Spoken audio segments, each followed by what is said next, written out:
Salom do'stlar, bugungi obzorimizda Xeli kompaniyasining gaz benzinli karalar oilasiga tegishli 2,5 tonnalik kara haqida gaplashamiz. Ushbu karamizning modeli CPQYD25 bo'lib, ZSM 450 mashtasi qo'yilgan.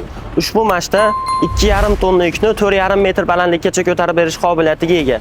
3 ta seksiyali konteyner vagon rejimlari ham mavjud.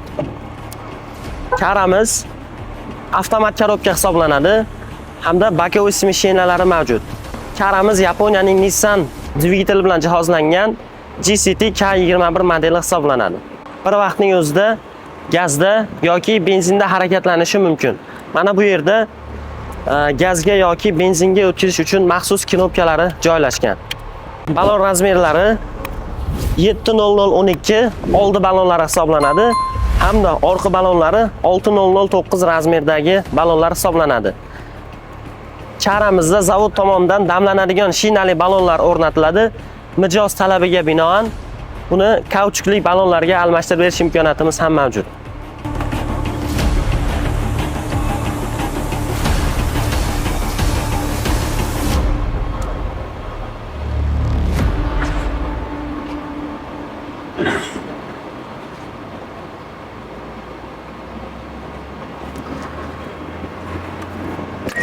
Gaz benzinli karamizning boshqa karalardan farqli jihati shundaki, yopiq omborlarda, ya'ni ichki skladlarda hech qanday zararli gazlarsiz ishlash qobiliyatiga ega.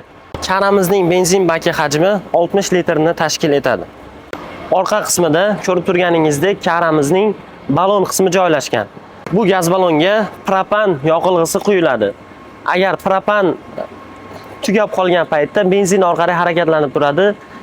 Propan balonni to'ldirib, keyin joylaganimizdan so'ng yana propanga o'tkazib, propan orqali haydash imkoniyati paydo bo'ladi.